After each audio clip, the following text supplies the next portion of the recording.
Hello everyone, welcome back to the channel of 24 classes. मेरा नाम है हितेश और आज की ये वीडियो उन सभी स्टूडेंट्स के लिए बहुत ज़्यादा इंपॉर्टेंट होने वाली है जो इस बार 2027 में अपना पेपर देने वाले हैं।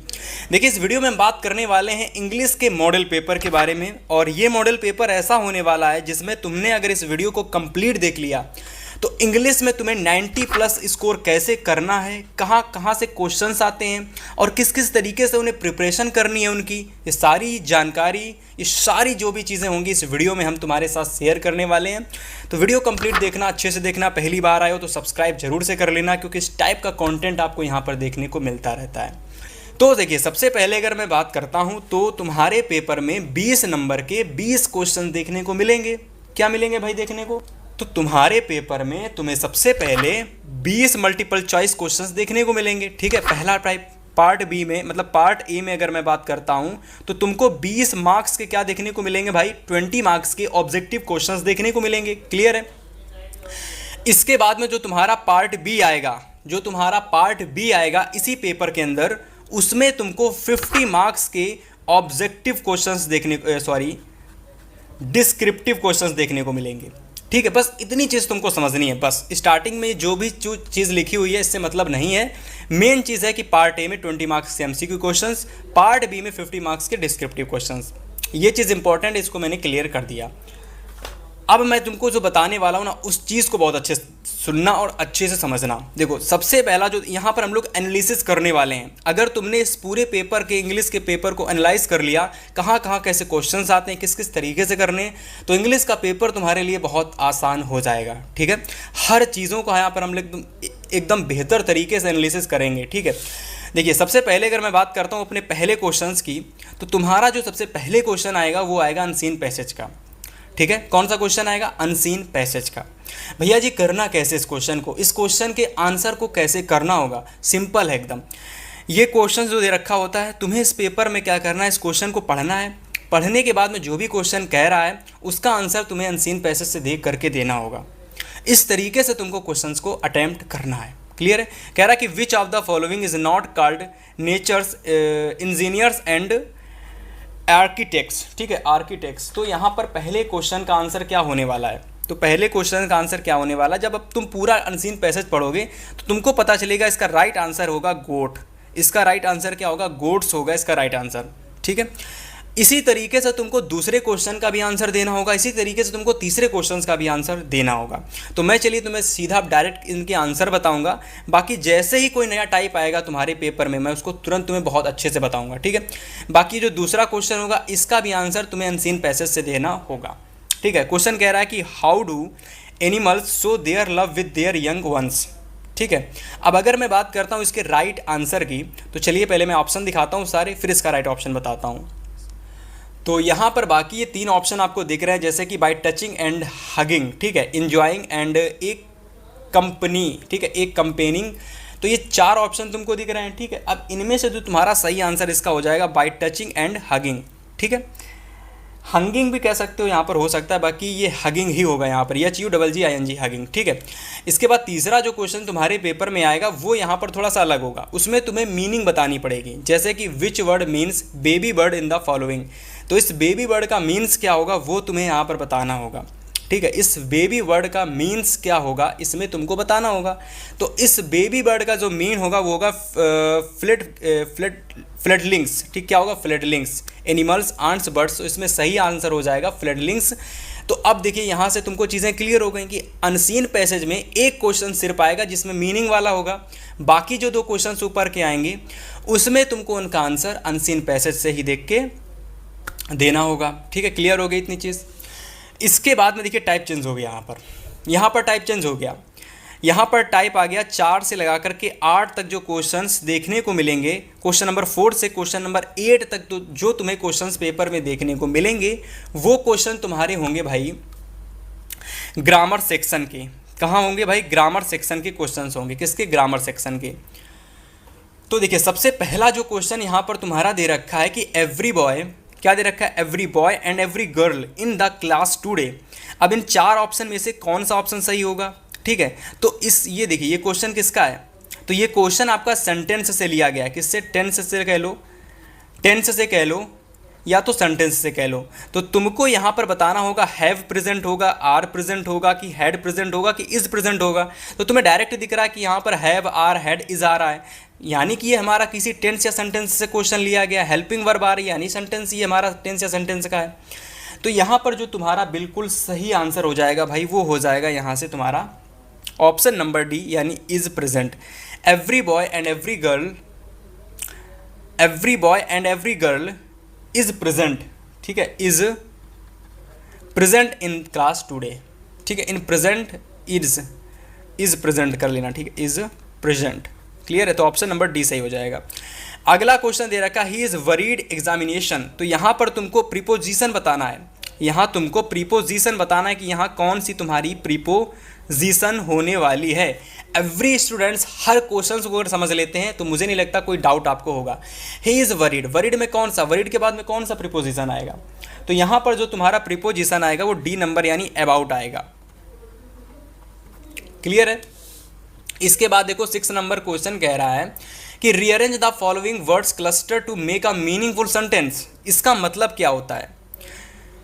रीअरेंज का मतलब होता है कि भाई ये जो 4 से 5 या 6 वर्ड्स दे रखे हैं इनको तुमको सही क्रम में लिख करके एक प्रॉपर सेंटेंस में अरेंज करना है। सबसे पहले तुम्हारा सब्जेक्ट आता है, हेल्पिंग वर्ब आता है, मेन वर्ब आता है, फिर इसके बाद में तुम्हारा ऑब्जेक्ट आता है, फिर तुम्हारा अदर वर्ड आता है। इस तरीके से तुम्हारा सेंटेंस का एक फार्मूला होता है। अगर तुमको नहीं पता तो बस तुमको चैनल के साथ जुड़ जाना है। मैं तुमको हर टॉपिक को पेपर में तुम्हें कैसे निपटाना है, एवरी चीज़ें मैं तुमको भाई सिखा दूंगा एकदम, ठीक है। पेपर देने से पहले तुम 90+ इंग्लिश में लेकर के आओगे, इस बात की गारंटी है, ठीक है। चीज़ों को एकदम बस समझते हुए चलना है, रटना नहीं, समझना है। तो इसके अगर मैं सही आंसर की बात करता हूँ तो इसका सही आंसर हो जाएगा it has been raining since last night. It हमारा सब्जेक्ट हो गया, हैज़ बीन हमारी हेल्पिंग वर्ब हो गई, रेनिंग यहाँ पर हमारी मेन वर्ब हो गई, सिंस यहाँ पर ऑब्जेक्ट हो गया, लास्ट नाइट यहाँ पर हमारा अदर वर्ड हो गया। तो ये सेंटेंस को कंप्लीट कर रहा है, तो ये हमारा बिल्कुल सही हो जाएगा।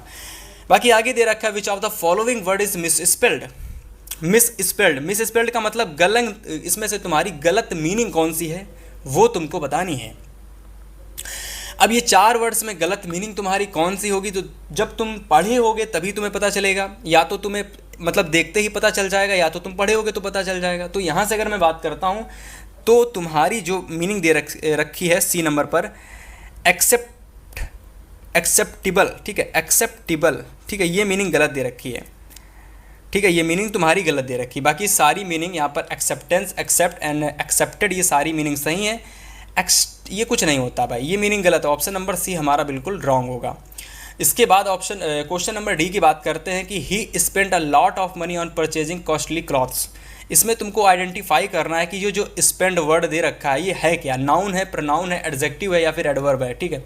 अगर मैं बात करता हूँ जो तुम्हारा यहाँ पर स्पेंट वर्ड दे रखा है, स्पेंट, अगर मैं स्पेंट की बात करता हूँ तो ये जो तुम्हारा स्पेंट वर्ड है ना, ये क्या है, तो spent word is a noun, spent word is a noun. ये क्या है भाई, नाउन है ये क्या है, noun. He spent a lot of money on purchasing costly clothes.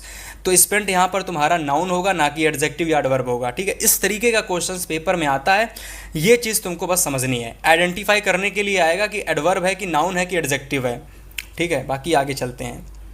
तो जैसे कि यहाँ पर तुम देख सकते हो कि बी नंबर पर वर्ब दे रखा था, सी नंबर पर प्रोनाउन दे रखा था, और थर्ड नंबर पर एडवर्ब दे रखा था, और ऑप्शन में कभी कभी एडजेक्टिव भी आ जाता है। पर तुमने अगर एक बार कुछ चीज़ों को अच्छे से समझ लिया ना तो फिर तुम्हारे लिए चीज़ें आसान हो जाएंगी, ठीक है।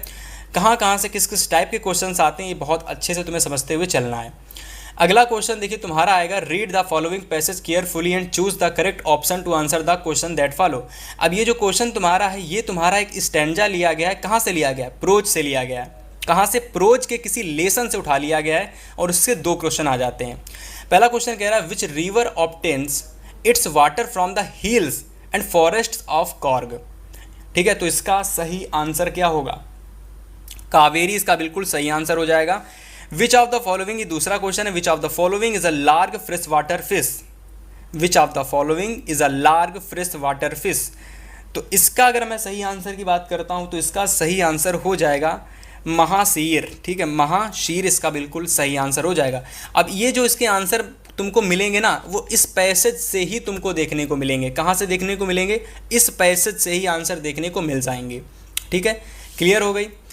इसके बाद देखो 11 से लगाकर 13, मतलब 11, 12, 13 तीन क्वेश्चन। ये जो तीन क्वेश्चन 11, 12 और 13, ये जो तीन क्वेश्चंस तुमको आगे देखने को मिलेंगे, ये तीन क्वेश्चंस तुम्हारे कहाँ से होंगे भाई? ये तीन क्वेश्चन तुम्हारे होंगे प्रोज के। कहाँ के? प्रोज के। लेकिन इस बार ये जो प्रोज के क्वेश्चन होंगे ये एक्सरसाइज से आएंगे। कहाँ से आएंगे? एक्सरसाइज से, है ना। इस बार तुमने देखा ये प्रोज से एक स्टैंजा था, लेकिन इस बार ये जो क्वेश्चन 11, 12, 13 तुम्हें पेपर में देखने को मिलेंगे वो तुम्हारे क्वेश्चन होंगे किसी एक्सरसाइज के क्वेश्चन, किसी लेसन से, जो नहीं 5 इंपॉर्टेंट क्वेश्चन, 6 इंपॉर्टेंट क्वेश्चन इस तरीके से होते हैं ना, तो वही ये क्वेश्चन होते हैं। 3 आते हैं पेपर में। पहला क्वेश्चन कह रहा है कि लेंचो हाउस वाज सिट्यूटेड। तो लेंचो का घर कहाँ पर बना हुआ था? इसका आंसर आप हमें कमेंट करके बताएंगे, ठीक है। इसका आंसर आप कमेंट करके बताएंगे ज़रूर से। नेक्स्ट क्वेश्चन कह रहा है कि Nelson Mandela had to spend years prison. तो कितने कितने ईयर्स स्पेंड किए थे उन्होंने प्रिजन में, नेल्सन मंडेला ने, ठीक है। तो इसका राइट आंसर क्या होगा? इसका राइट आंसर हो जाएगा 30। 30 नंबर क्वेश्चन कह रहा है कि the bakers musical instrument is specially made of. Specially किसके लिए बनाया गया है? ऑप्शन फर्स्ट देखिए यहाँ पर प्लास्टिक दे रखा है। इसके अलावा अगर मैं ऑप्शन सेकंड आयरन की बात करता हूँ, ऑप्शन सी बैम्बो स्टफ दे रखा है, और यही हमारा बिल्कुल सही आंसर हो जाएगा, ठीक है। तो देखिए ये जो क्वेश्चंस मैंने तुमको 3 बताए, 12 नंबर, 13 नंबर और 14 नंबर, ये जो 3 क्वेश्चन तुम्हारे थे, ये 3 क्वेश्चन तुम्हारे थे प्रोज के एक्सरसाइज के क्वेश्चन। और ऐसे अगर एक्सरसाइज के तुमने केवल 50 प्रोज के क्वेश्चन प्रिपेयर कर लिए तो ये मान के चलिए तुम्हारे 3 क्वेश्चंस यहाँ से 100% क्लियर हो जाएंगे। 3 क्वेश्चंस मतलब 3 मार्क्स बिल्कुल फिक्स, ठीक है। इस बात की तुम्हें चीज़ों को समझना है। इसके बाद देखिए 14, 15, question number 14 and question number 15, ये जो 2 क्वेश्चंस तुम्हारे पेपर में आते हैं, इसमें जो तुम्हारा करने के लिए क्वेश्चन कहाँ से आता है? तो ये तुम्हारा आता है प्रोज से स्टेंजा, या तो कह सकते हो प्रोज की आपको कोई एक पोयम दे देगा और आपसे 2 क्वेश्चन बनाकर पूछ देगा, ठीक है। सिंपल शब्दों में बताऊं तो यही समझ लो।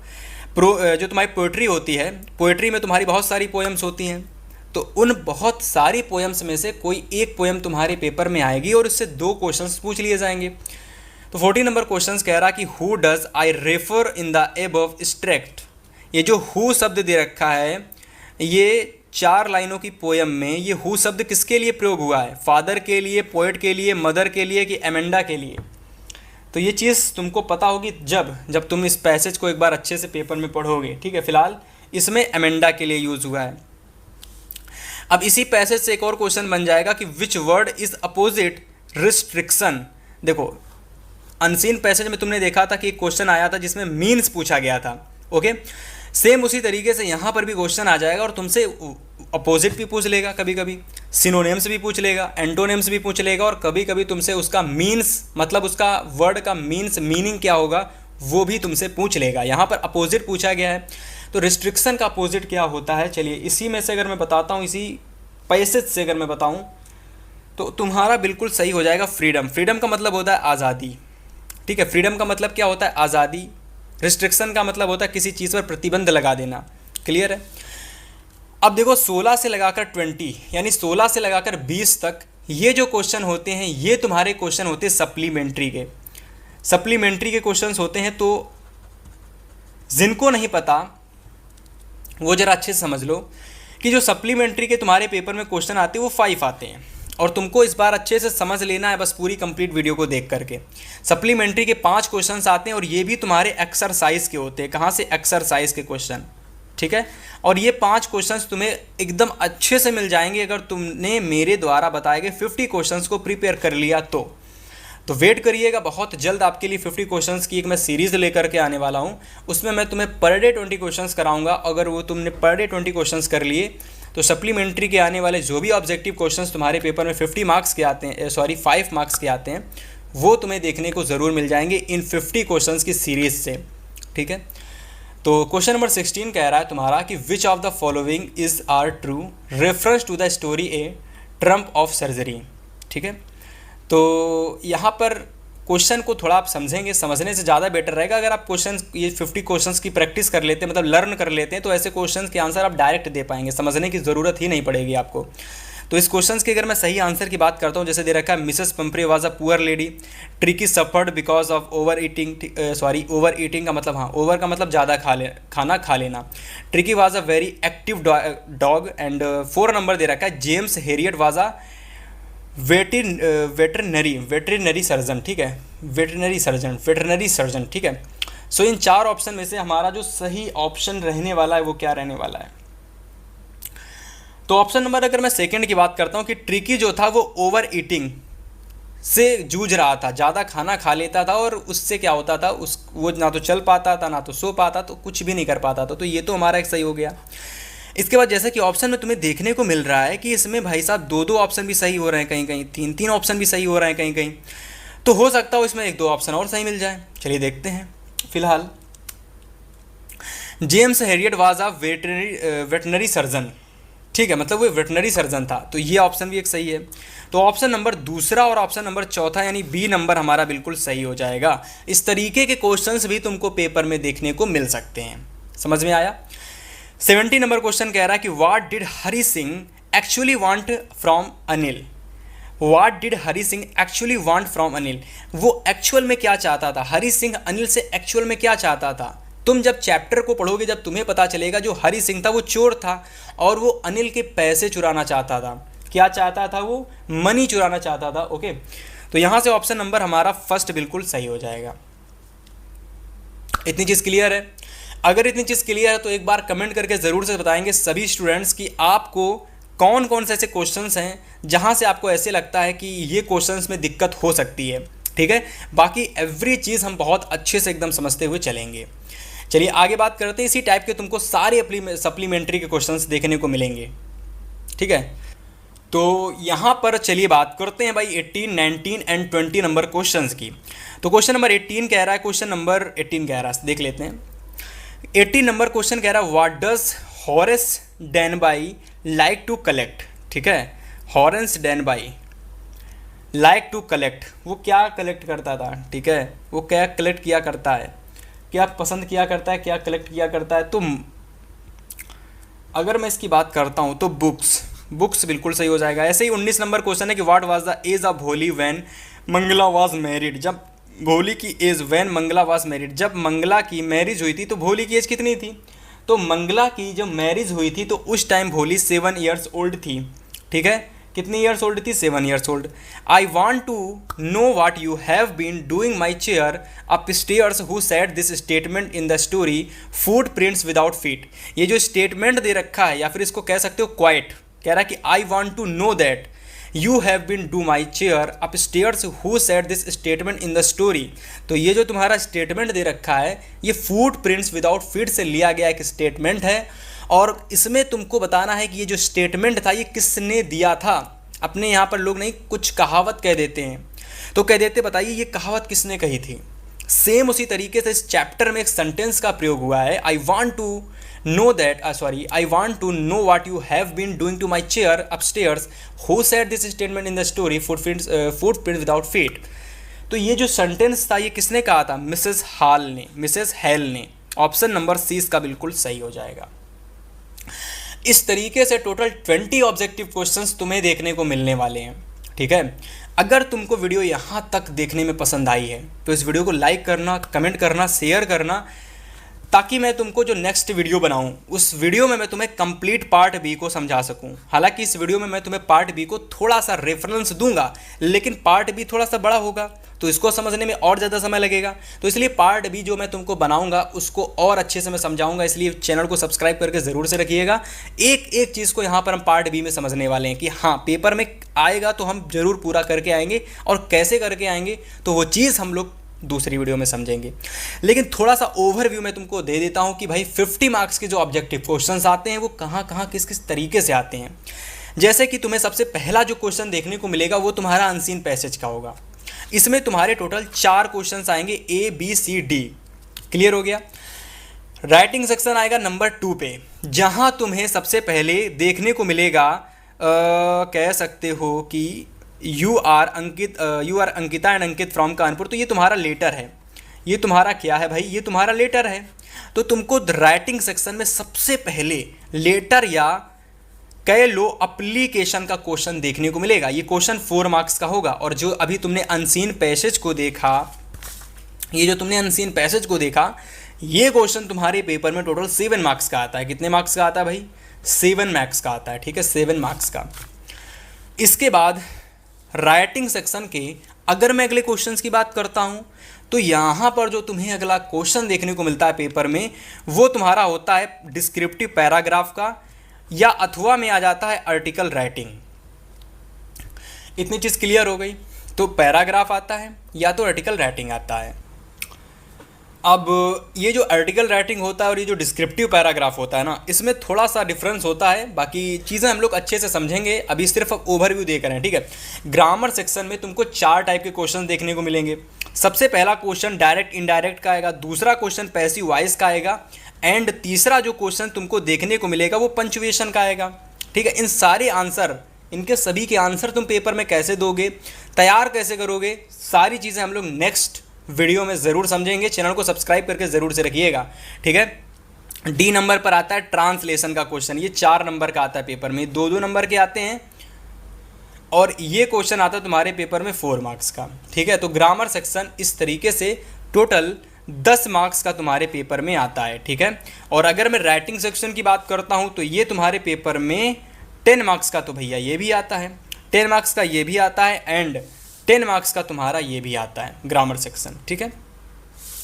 इसके बाद पेपर में अगर मैं आगे चलता हूँ तो तुमको आगे लिटरेचर सेक्शन देखने को मिलता है, जो कि सबसे बड़ा सेक्शन होता है डिस्क्रिप्टिव क्वेश्चंस का, है ना।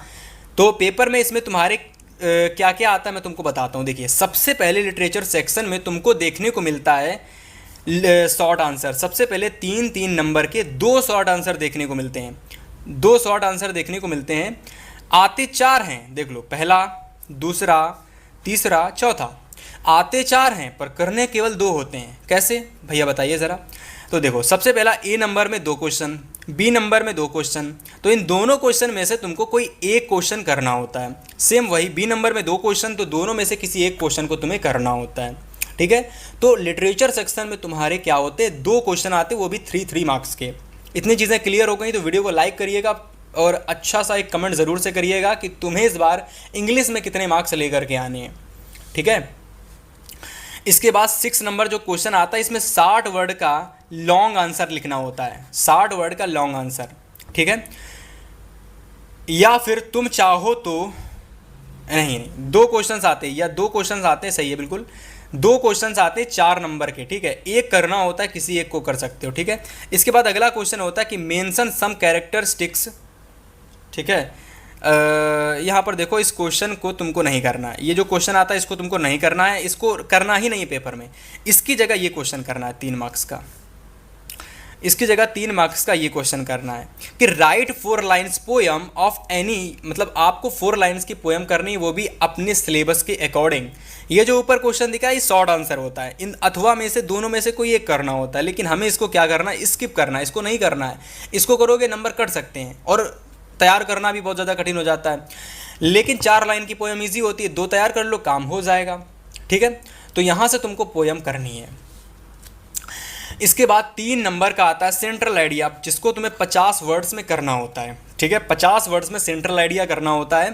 3 सेंट्रल आइडिया दे रखे होते हैं, पेपर में 3 ही आएंगे, 3 में से किसी एक को करना होगा। 9 number question, 10 number question. 9 number question है तुम्हारा शॉर्ट आंसर का, शॉर्ट आंसर का, और ये शॉर्ट आंसर तुम्हारे आए सप्लीमेंट्री से, सप्लीमेंट्री से 3 नंबर का एक क्वेश्चन ही करना होता है। 2 दे रखे होंगे पर करना भैया केवल एक ही होगा, ठीक है। इसके बाद में सप्लीमेंट्री का 60 वर्ड का दूसरा क्वेश्चन, ये होता है लॉन्ग क्वेश्चन, ये 4 मार्क्स का आता है, और इसमें भी 2 ही आते हैं और करना केवल एक ही होता है। तो इस तरीके से तुम देख सकते हो कि पूरा लिटरेचर सेक्शन इस तरीके से आता है। पहला क्वेश्चन यहाँ पर तुम्हारा प्रोज का आता है, ठीक है। लॉन्ग, ये शॉर्ट हो गया है, ये सारे शॉर्ट हो गए, ठीक है। ये लॉन्ग हो गया प्रोज का, ठीक है। इसके बाद ये सेक्शन तुम्हारा पोएट्री सेक्शन होता है, जिसमें तुम्हें सबसे पहले पोएम करनी होती है, दूसरा तुम्हें सेंट्रल आइडिया करना होता है। इसके बाद आता है सप्लीमेंट्री सेक्शन। सप्लीमेंट्री सेक्शन में तुम्हें लॉन्ग आंसर और शॉर्ट आंसर करने होते हैं। और अगर तुमने इतना पूरा समझ लिया है ना, तो तुम्हारा कंप्लीट पेपर यहाँ से हो जाता है पूरा, कह सकते हो समाप्त।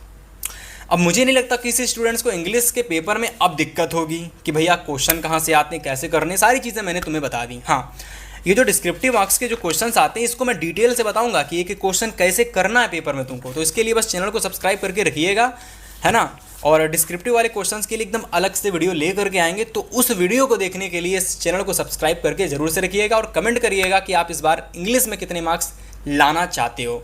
मिलेंगे आपसे नेक्स्ट वीडियो में, तब तक के लिए गुड बाय, जय हिंद।